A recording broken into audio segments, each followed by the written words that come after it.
awakening your potential. And I want to begin this evening by asking you a few questions, because I have discovered that one of the best ways in which you can put your mind into action is when you begin to ask questions. It's the only time actually that you think, when you begin to ask questions. It's claimed that 95% of the people on the planet do not think at all. They would rather die other than think. Then they say that only 3% think that they think. Only about 22%, 2% of the entire global population think. No wonder all the wealth of the world is with only 3% of the entire population in the world, because those are the only guys who think. Thinking is so difficult that most people don't do it at all. And some people think they are thinking and they confuse that with mental activity. Mental activity is not the same as thinking. As you sit there right now, I am sure there are so many things going on right now in your mind. Please do not confuse that with thinking. That's just mental activity. In fact, if some of the things that go on in your mind were played on a loudspeaker for you to the public, most of us will be embarrassed. You'll be embarrassed. Let me ask you a question. What do you want to become when you grow up?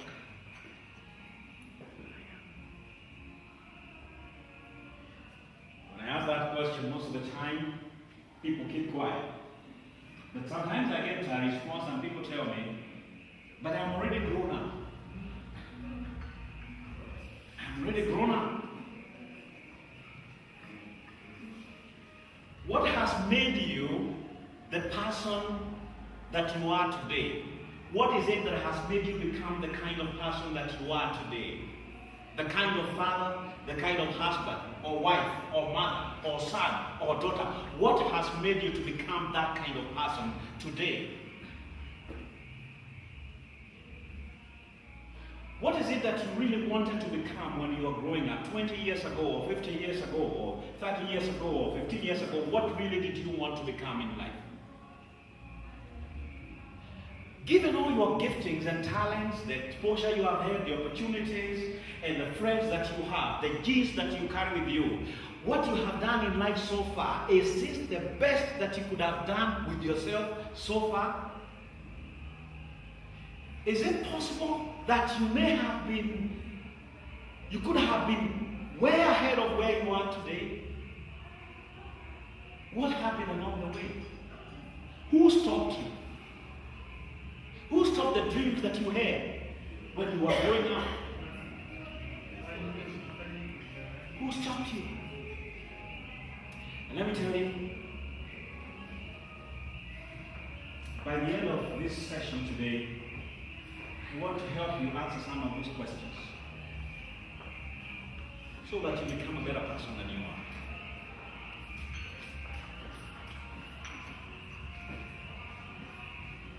Most people say that, what I have gone through in life is too much. It's too much. That is exactly what stopped me. I wanted to become this, but I'm no longer becoming that, because this is what happened in life. We blame situations and circumstances, and we really think that we can tell other people that this is the reason why I have not been able to become the kind of person that I want to become. But my question is, who are you fooling? I read of a story of some two guys, and these two guys were brought at gunpoint. The gun was pointed to their head like this. These were serious robbers. They were not joking. They meant business. They meant to kill them if they did not cooperate. But luckily, somehow, they were not killed. They escaped, but they escaped with nothing except their lives. And one of the guys, I wish someone would close that door. And one guy decided, in response to that, decided to go and learn Taekwondo. And he said, never again will anyone ever come to attack me or threaten me just because they have a gun. He decided to learn Taekwondo. He learned it until he acquired the biggest title. I think they call it black belt or something like that. But the other guy, from the time that incident occurred, he became afraid of going to places where they were surrounded. And he decided to be staying indoors. The same experience made someone become better, but it also made someone else become afraid. The same thing that is meant to make you feel bad should be the same thing that is supposed to make you really feel good. Why is it that two women can go to maternity and have babies through C-section, and one woman after the C-section goes back to her home, stays there, breastfeeds the baby, weans the baby, and is unable to move on in life the same way she was moving forward before because of a C-section? She can't even lift anything. She can't do much. She say, I have C-section. And yet another woman can go through the same thing, C-section, and after 1 or so years, you will find her doing all the things that she was doing before. What is it? What is it that can cause one person to be stuck, going through the same thing, and someone else going through the same thing really moves forward in life and they're never stuck anywhere? What is it? Is it God? Is God unfair? Is he only able to give breakthrough to certain people and he withholds it from others? Is that the case? I beg to differ. I don't think it is the case.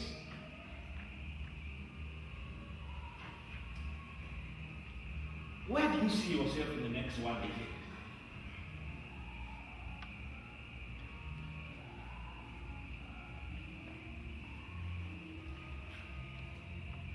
Where do you see yourself in the next one? You know what? If you think about 10 years ago, you can actually remember exactly what you were doing 10 years ago.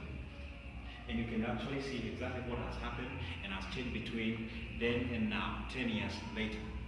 My question for you is, what are you going to be doing 10 years from today? What will have changed? What will be the difference in your life? Will you be the best? Will you be the same person, or will you be a different person? I know you have achieved a lot. Honestly, when I was sitting down there and I had the introduction, I said, these guys have done quite well. I congratulate you for what you have done and what you have achieved in life so far.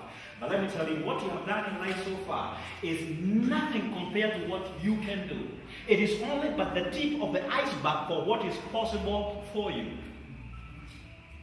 You have no idea what you carry. There is so much potential that you carry that if it were revealed to you, you would actually run away from your potential. You would say, me? This is what is supposed to happen to me? You carry so much potential. But there is something that always limits you, and I'll be talking to you about it, and I'll show you exactly what it is that really limits you. You should never be so happy and so excited about what you did in the past. The past is the past. Your fortune is in your future. Your past is your past. What you have done already. You should focus on what you can do. I will never forget one day being told as a freshman in college. I remember a man came to speak to us and he said to us, if all what you are dreaming to do in life is to graduate from this college, get a nice car, and then buy a house, and have a wife or husband, and then start planning how to die, he said, shame on you. And that got into my nerves. And that is what we really do, most of us. Have a nice car, nice house, life is good when you have those. But you came to do more than just that. You came to do more than that.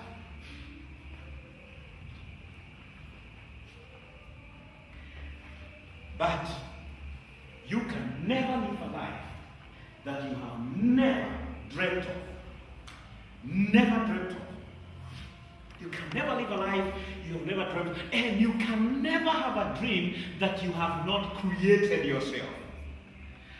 The world is ruled by visionaries. It's people of vision who rule the world. And if you want to be an authority and a force to reckon with in your industry category that you operate in, you've got to have a vision that is beyond you.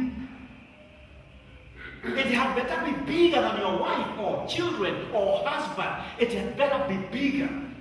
That is the only way you are going to leave an impact in this generation. When you look back after you are gone and exit and go into immortality, what is it that people will be talking about? Everybody I know has a dream.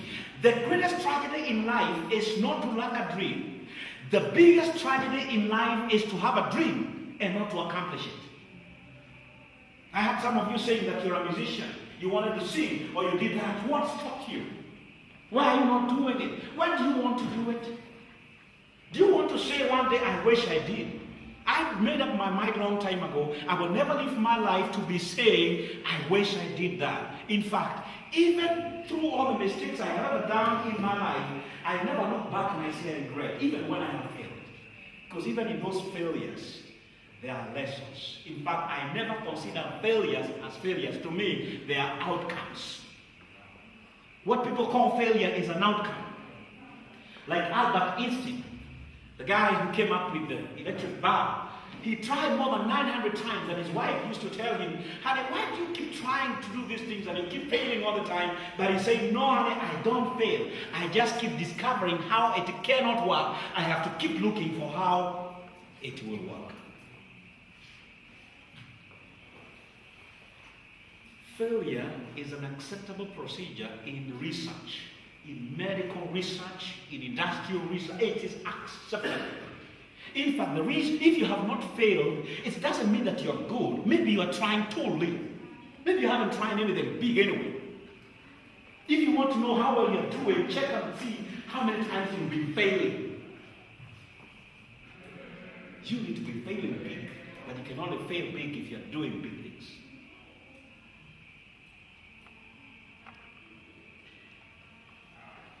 What is the dream that you have that has been held hostage all these years?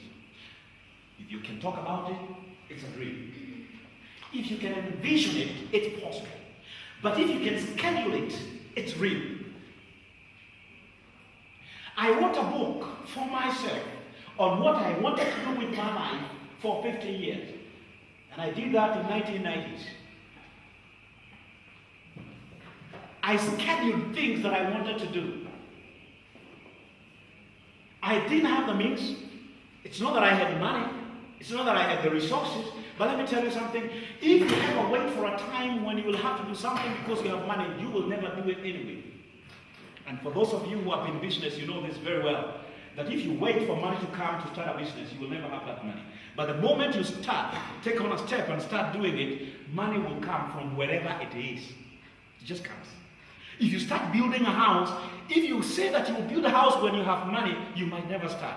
But if you start building anyway, money will come from wherever it is. And I am a living proof of that. I did a house one day at home where I come, and my father asked me, do you have money, son?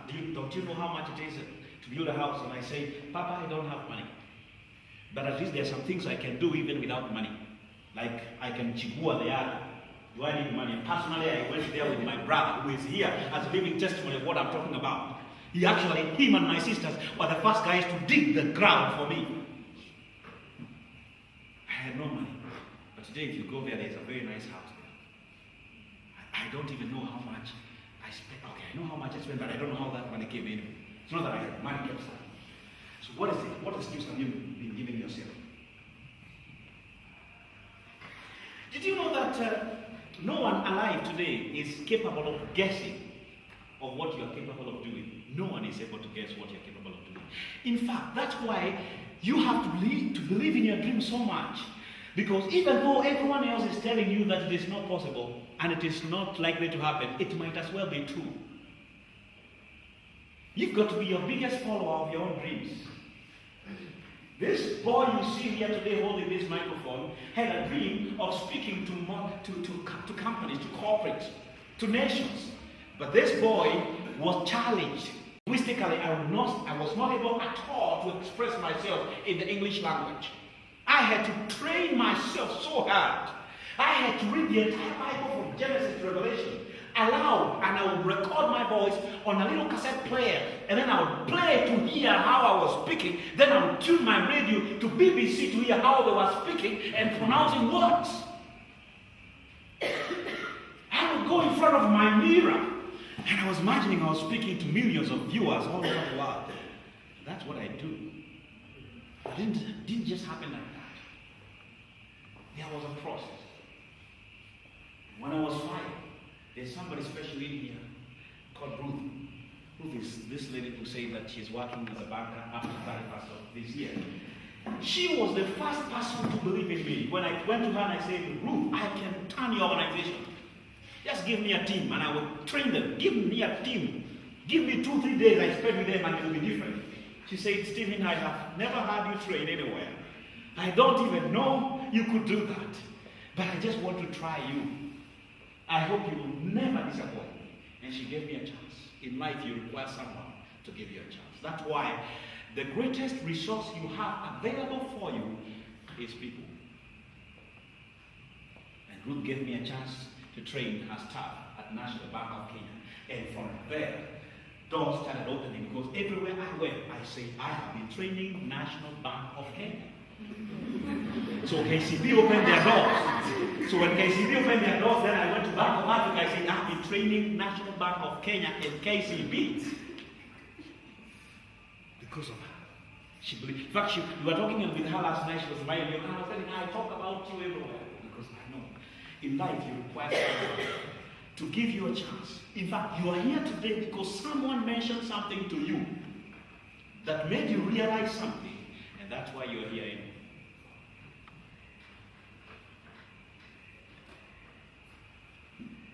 Did you know that the kingdom of God is not out somewhere?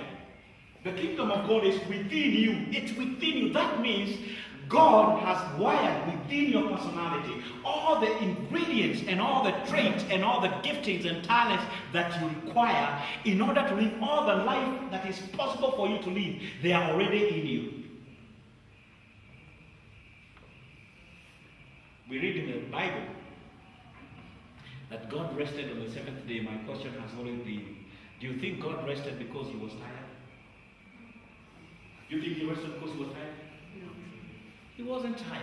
How can the all-knowing God, all-important God, be tired after creating the universe? No, he wasn't tired. The reason why he rested on the 7th day was because he now had created man in his image, after his likeness, who would continue with the same job, the same way he had done it without making a mistake. And when Adam walked around and he saw one tall animal, and he said, this one looks like a giraffe, it just became a giraffe. If he had called a giraffe a mosquito, if a giraffe would be a mosquito. Whatever he called each of those animals, that's what they became. That means you can create your own world. Anything that you need. And believe me when I tell you this, you do not require anything outside of you to succeed and achieve anything that you want to achieve in life. Everything that you need is within you. But what happens is that until you discover how to tap that which is inside of you, you may live in struggle. For many years, I struggled in life chasing money. And the more I chased it, the more it eluded me. In fact, it's like when it had my name or my footsteps coming, it was just disappearing. Until I had to learn the things that I'm going to share with you tonight. And I focused, my attention focused into something else.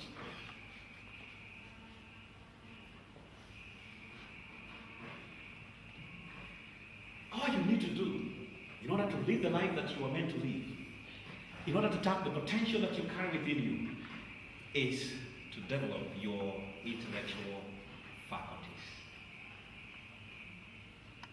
The power in your life, the results that you obtain in your life, are not determined by the weaknesses of your body or by the strength of your spirit, but they are determined by the faculties of your mind, the intellectual faculties. How well you've been able to fine-tune them, grow them, and develop them. That is what determines the kind of person that you become in life.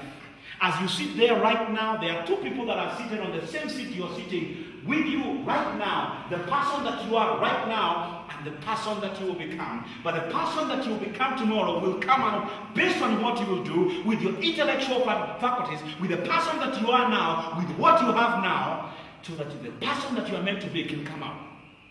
Don't say, if I had this, I would do. You can never work with what you don't have. Don't say, if I had a better job, I would do this. You don't have it. You can only work with what you have. Nothing else.